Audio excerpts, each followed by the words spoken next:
Hi,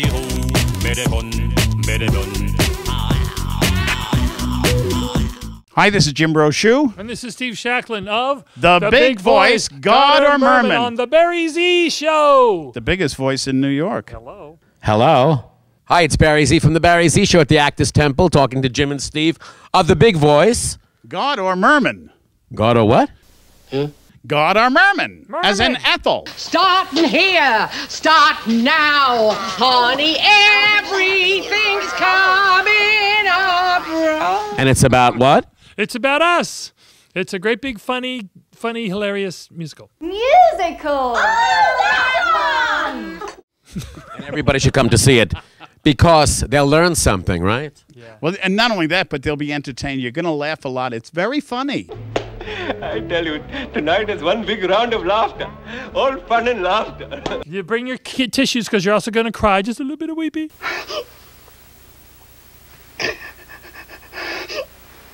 Let's go on with the show.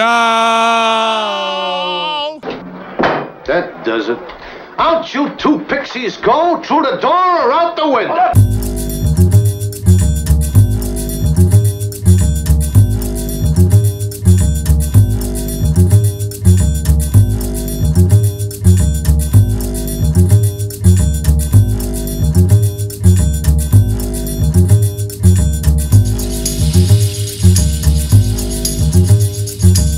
Hi, this is James Edstrom from TimesSquareGossip.com. For all your gossip and news stories, come to our website, www.timesquaregossip.com, and do it now, right after the barryz Show.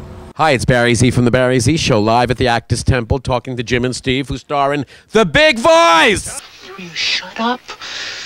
The Big Voice, God or Merman? What does that mean?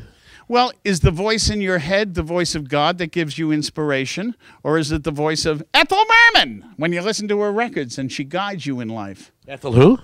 Ethel Merman. Her real name was Zimmerman, you know. And a lot of people think she was Jewish, but she wasn't. What? She was Episcopalian. what? They were German. But didn't you ever see her on Broadway? You did. You No, did. I didn't. Oh, Barry. Did you? Well, of course. Didn't you see the play today? Yes, I did. Yes, I think we talk about maybe I had seen her. I saw her in Gypsy, and it changed my life. Say, sing out, Louise. Sing out, Louise. Smile, baby. We were sitting in the fifth row right on the aisle. The overture began. The curtain went up. The show started. And then from behind me, I heard the big voice. Sing out, Louise. Smile, baby. Well, 2 hours later, I had a religious experience, the likes of which I had never had in any church. No. Well, the curtain came down, the house lights came on, the audience started to file out, and I just sat there. I could not move. But then Mr. Zimmerman, he was standing in the aisle next to us. Come on, guys. Ethel's waiting for us. I moved. This is a landmark show, the first theatrical performance here in the Actors Temple ever. Well, I think it's a landmark show in many ways. It's the first marriage show about a gay marriage that actually features the two, you know, people. We're doing the story of our own lives up there on the stage. I'm the only one in the room, so I sat in the back. I ordered a drink, thank you, and I pretended he was singing only to me.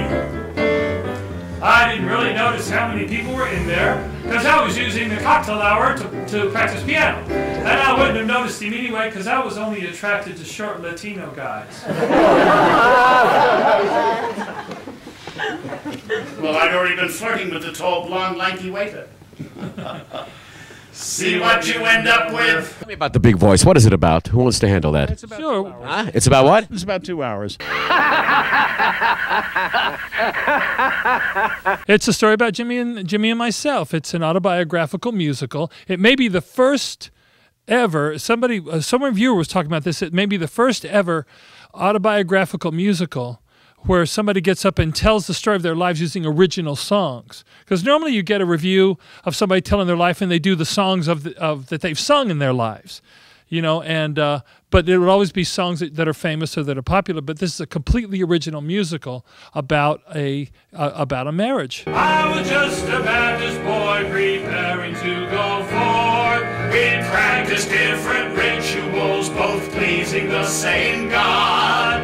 Outside we were perfect saints, but inside we were odd. We kept on listening for the big voice in our head, and what we heard was Ethel Merman's voice instead. And we want to know why, why, why, why, why, why, why? Tell us why. Does it always come up roses? Does anything really go? We both started out our lives wanting to be in the church.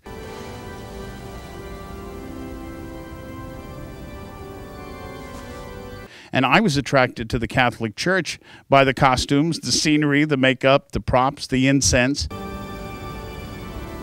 Excuse me. Come on.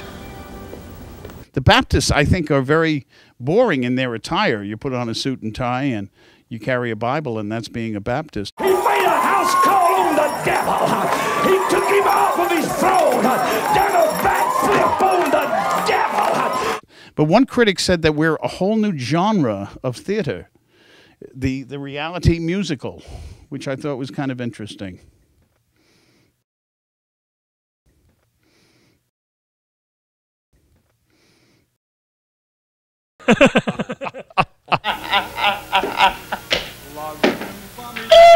Why do you call it the big voice, God, or Merman? Well, in the Bible, especially in the early parts of the Bible, the only thing they ever hear from God is this big voice coming out of the sky.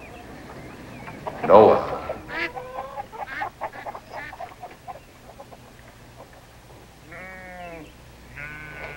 Noah. There's a little verse in the Bible that it's kind of a pun that Jimmy had for the title. You can choose either God or mammon, and mammon is the word for money. Wow! I want that money! So he thought God or Merman was funny, so it became God or Merman. Let me ask you something. Be honest with me. It's actually your life story, both of you, right? On stage every night. It's not like Mommy Dearest, right? And Christina Crawford. Well, I don't know if I should respond to the second, but yes, it is. Every word is true of this show. Everything actually happened to us. Wow. There are no hangers in the show, right? No wire hangers ever! You know, my father dated Joan Crawford. Talk to us. Give us the picture, yes? Oh, I knew Joan very well. What was she like? She was dear. She was sweet. She could be controlling, but she was not the character that Christina wrote about in Mommy Dearest. You're putting me on.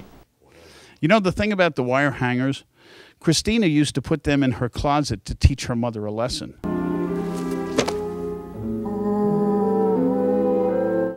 Because you know what Joan's job was?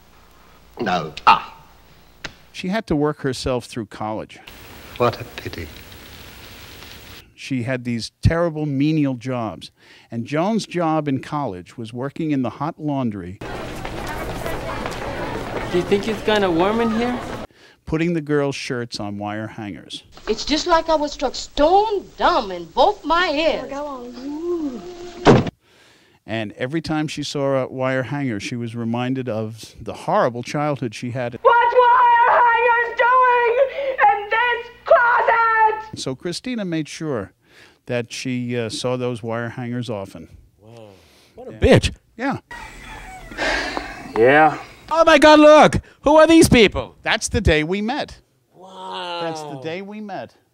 Memorial Day 1985. That's taken on the Galileo. If we want to take you guys home with us tonight and go to bed with you, what movies of yours can we rent? Probably the most fun one of mine, if it is on DVD, is The Gang That Couldn't Shoot Straight. Jimmy Breslin movie. That's right, absolutely, with Jerry Orbach. And the scene I did, it was the first movie I was ever in, and I had a scene with somebody else who was making their debut in the films too, named Robert De Niro. He had never been in a film before, and he was playing the part of an Italian bicycle messenger. And he stayed in character the whole time, and I thought he was an Italian bicycle messenger. Is there a Mario Trentino registered here? He's one of the Italian bike racers. Oh, they've all checked out. Checked out. Hey. You said you already checked out. Why didn't you leave a message or something? No, I didn't know you come. Going home? No, I stay. Someplace not here because they want the deposit after 1. Where? Come on. Next after this. We're going to go home and rest. We're going to the rest home, and the nurses are coming in, and they're going to give us... He's going to Houston. He's going to do we're going to do his show called 0 Hour, where he... Zero Mostel!